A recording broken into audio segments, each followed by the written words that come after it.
Hello, everybody. Thank you for joining us today for our 10-minute Sunday school. And we are going to continue in our series on worship. Go ahead and grab that pen and paper if you haven't done it. Take a moment to pray before you continue with the video. But let's go ahead and jump right into it. So, we're talking about the requirement for worship. This is the fourth part of this series. And we talked about the requirement for that being faith. Now, in this section, we are talking about that we must have faith in what God is. All right. So yesterday we talked about God's immutability, and today we're going to talk about a fun point about God, and that is God is omnipotent. So what's that mean? It means he's all powerful. There is nothing he can't do. There are no bounds to his energy. He does everything without losing any of his strength. All right. Let me give you a couple verses for that. Jeremiah 32:17. Ah, Lord God, behold, thou hast made the heaven and the earth by thy great power and stretched out arm, and there is nothing too hard for thee. And obviously what that is saying is that there's nothing that God can't do. Now, we take that with a grain of salt, understanding that there are some things God can't do, right? God can't sin, God can't change, God can't lie, God can't be in that presence of sin, right? We understand those types of limitations, but there is no task that is too hard for God to do. And so there's a really old, dumb atheist paradox they try to throw out there.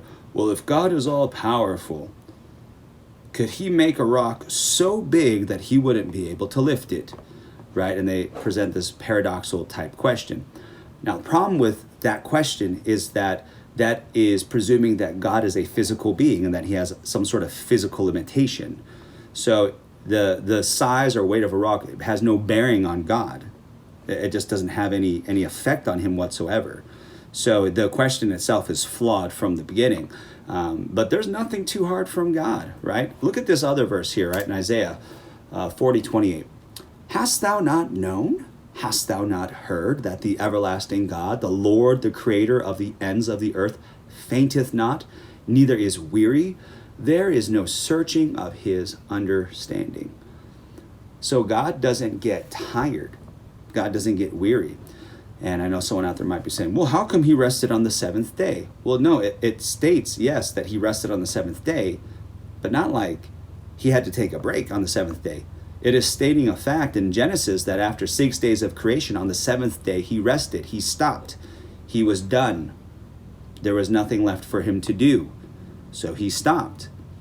Now, if this were a human endeavor, we understand that after doing a lot of work, we need to rest, as in to regain strength. But we understand that the idea of rest also talking about like an object coming to rest, or an activity stopping. And that's what it's talking about. God did not require rest because he was weary and the feats of creating everything was too much and a strain on him. No, it doesn't work that way. That is not who our God is, because he is omnipotent. He's all powerful. All right. Here's a subpoint. It is beyond our ability to imagine how powerful God is. Now, this is a lot of things that when we talk about God, we are very limited in our ability to comprehend. So we do the best we can. So we use the word omnipotent to describe God's power because that's the best way we can describe it. But, I mean, it doesn't really do it justice. We really can't comprehend it, right? Ephesians 3:20 says, now unto him that is able to do exceeding abundantly above all that we ask or think, according to the power that worketh in us. Now, for context's sake, to understand, we're pulling this verse out to focus on the idea that what God can do is so far above what we can even comprehend. Like that's the point that we're pulling out of this verse.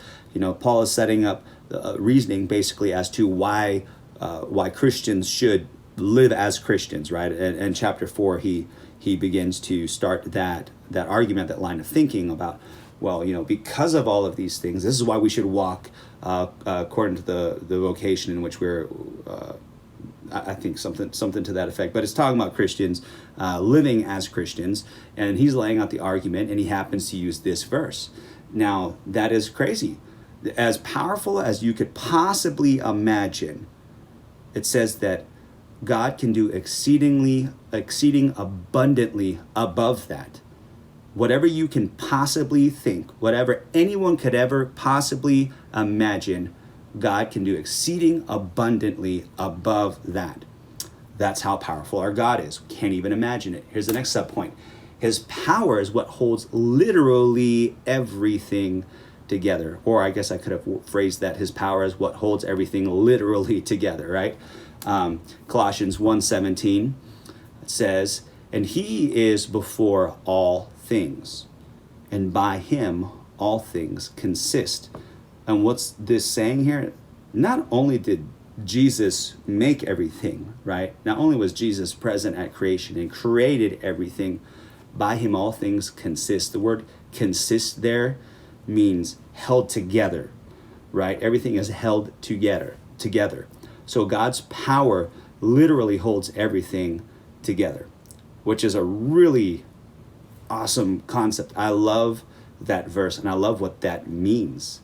It means that God literally holds the whole universe together. Without his power, if he did not will it, we would literally just turn into dust or turn into atoms. I mean, it's just crazy. I mean, they still can't explain strong and weak nuclear force and things like that. We're not going to get into all of that today, but it's really, really cool. All right, and last subpoint.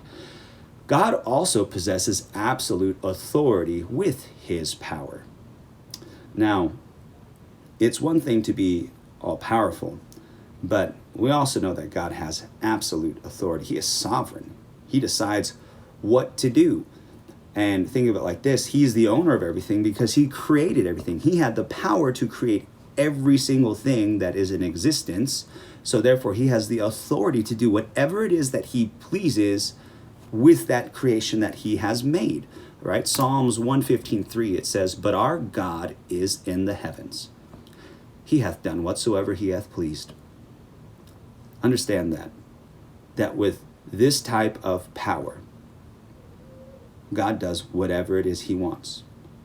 Nobody will be able to stand up to him. No one could stop him. No one could tell him differently. And, there's some other attributes of God that we're going to get into in the next couple of days. So I'm not going to get too much into this other than just to say that nobody will be able to tell God what to do or how to do it. And anybody who wished that they had the power of God, they don't even know what they're asking for because it's just so far beyond us. So this is definitely an interesting subject. I do like talking about it, but for our sake of believing this about God, about what he is capable of, I hope that you understand what we talked about today. Hope that it helps you out. Hope you have a good day. Join us for our next 10-minute Sunday school next week. God bless you. Take care.